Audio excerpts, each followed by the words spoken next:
Mike Beer here with your DRF race of the day for Thursday, December 7th. The race of the day will be at Aqueduct. The feature race on that card, race number 8, 7 furlongs on the main track. This is a New York bred 2X allowance race. It has an optional $45,000 claiming tag. Field of 11 3-year-olds and up set to contest this race number 8 on Thursday at Aqueduct. Here is that field. Again, 2X allowance, the optional claiming tags of $45,000. 4 of these horses will avail themselves of that option.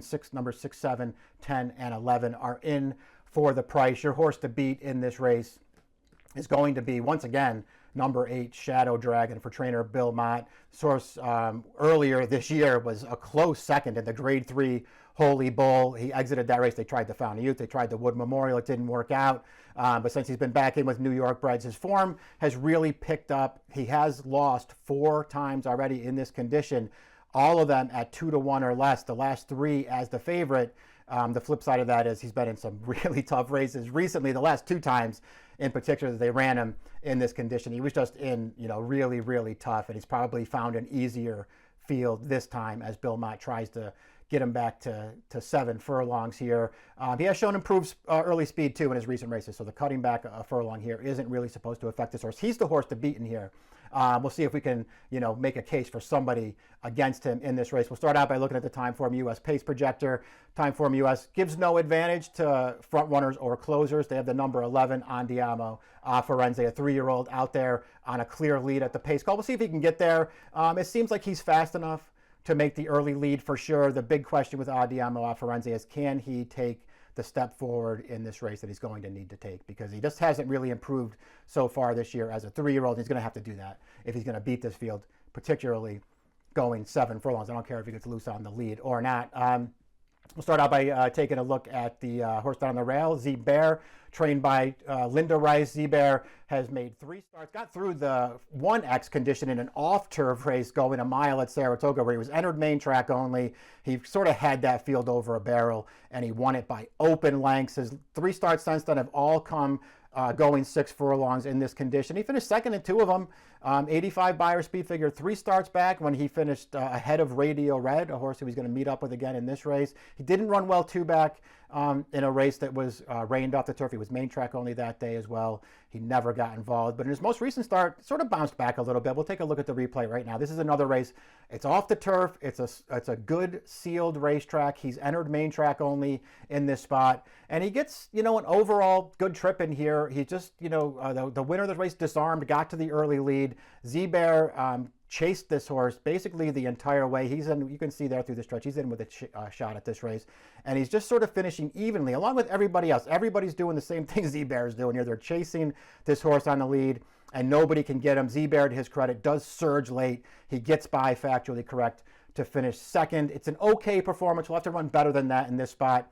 If you go back through his PPs, though, you can see there are a couple of races that he's run on his card that are faster than that one. If he runs one of his faster ones, maybe he has a real shot at this thing. He's also got to get to 7 furlongs, which you don't feel like is going to be a big issue for him. Factually Correct was in that replay that we just watched, sporting sort of a similar profile to Z-Bear, at least as far as the last 2 races are concerned. They're 2 races that were both scheduled for turf, both rained off the turf. Actually Correct won one of those 2 starts back. He won it easily as well with an 80 Beyer. The most recent one we just watched, he sort of ran at least as well as Z-Bear did that day. They were in the photo together for second, but it was Z-Bear who got by him late. He ran fine. Rudy's tried to make this horse a turf horse this year.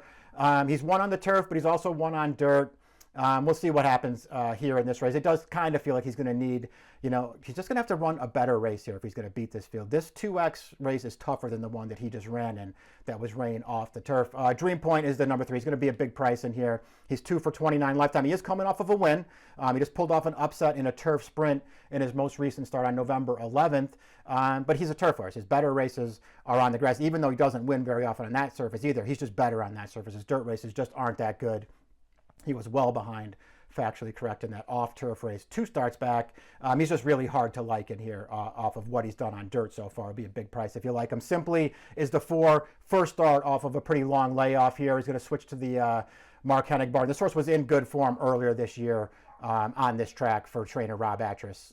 Most recent start was a win in the entry-level state-bred condition from off the pace. He just got there at the end. A really good performance, though, with an 84 Beyer. Again, his form was good, but mostly they've kept this horse to longer distances. They started him out actually as a turf horse. He's actually handled the switching over to dirt just fine. He tends to run his race every single time. It's just a question of A, whether he's going to be ready to sprint here, B, whether he's going to be, ready off of this, long layoff here. It seems like he wants to go longer than this, and maybe he'll need a race just to get going. Dave Grenning reported in his race advance for this that this horse has been at Finger Lakes for trainer Jonathan Buckley. They just couldn't find a race for him there, so they're going to bring him here and just sort of get him started here. And it does kind of feel like maybe he's going to need this race, but he's a good horse. His best race gives him some kind of chance in this race. Thrill of It's the 5. This is another horse he's going to drop back from 1 mile to 7 furlongs here. I actually feel like that could actually help Thrill of It. He's got races on the go-back sprinting that would give him a real chance in this race. Listen, I didn't think that he ran great in his most recent start. I didn't see a huge excuse for him either. They just tried to make an early move up the inside to go contest the pace. The 1-2 finishers of that race were part of the pace. He tried to move up the rail to contest it with them around the turn. He was just no match. And he was all done at the top of the stretch. And he didn't run that well, but he ran better 2 starts back. He was 3rd in this condition that day, but he was a neck only behind Shadow Dragon, who's going to be the favorite in here. Thrill of It's going to be a much better price. Terra Nova is going to put blinkers on for this race. He's going to drop him back a furlong, which I think could actually really help this horse. And it does kind of feel like he's going to be a fair price in this race. I'm going to use Thrill of It. I think he's an interesting horse in here. Brew Pub could be an interesting horse. And I don't know if he's the kind of horse who's interesting to take a shot with on top, though. He's kind of horse, when you start looking at that overall record, you just kind of sort of get the feeling he always shows up. He's got a race in him that would actually be good enough to beat this field. It's just a question of, how much can you really trust a horse like him to come out on top in a race? He's 3 for 42 lifetime with 11 seconds. He never wins, but he always shows up and runs. They stretched him out off the claim last time at Finger Lakes. He was 2nd again at a relatively short price, but I thought 2-back. They sprinted him here 2-back in this condition. He was right behind Z-Bear and Radio Red at the end of that race.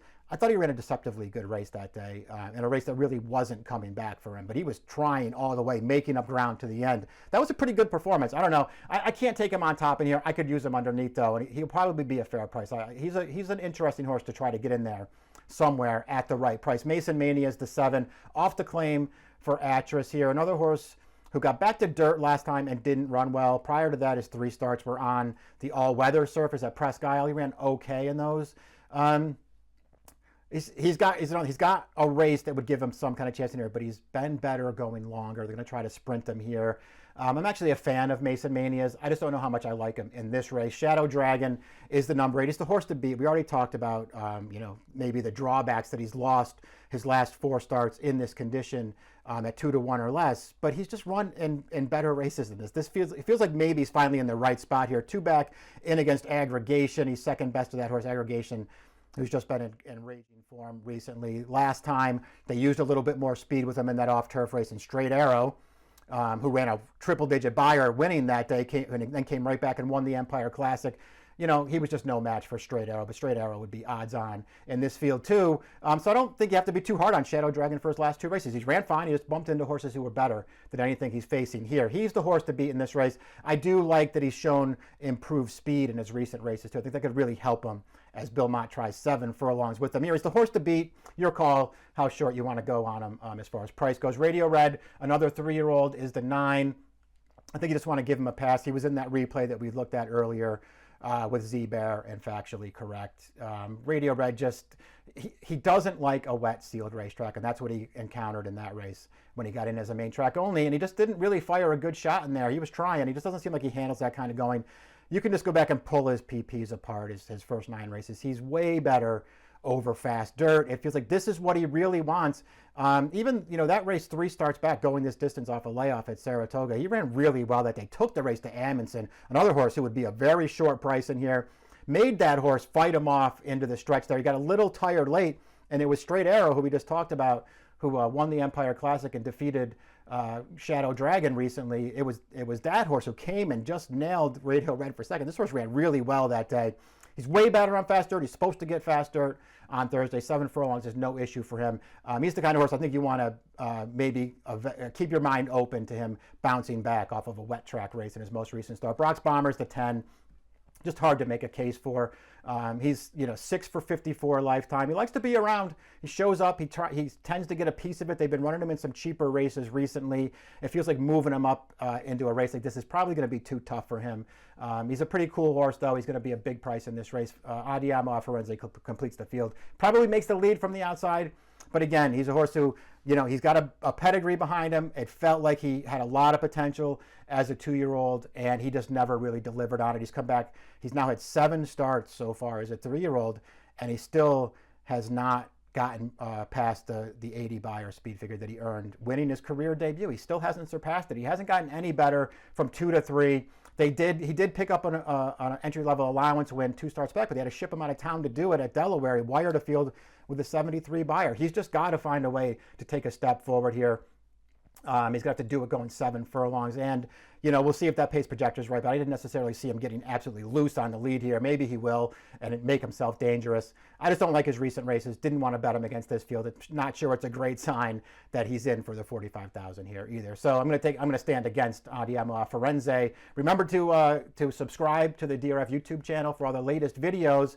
And here are the picks for the Thursday race of the day, race number 8 at Aqueduct. Shadow Dragon, the 8, is the horse to beat. I'm going to take a shot against him here with Radio Red. Again, I like this horse's fast dirt form. I think he has a big excuse for that last one over a sealed track with some moisture in it. He likes fast dirt. Supposed to get fast dirt on Thursday. I think his good race gives him a real chance. I think he could actually take a step forward in this race. I'm going to try to beat Shadow Dragon with the number 9, Radio Red, in your Thursday race of the day. It's the 8th at Aqueduct. The approximate post time, 3:40 Eastern Time. Good luck.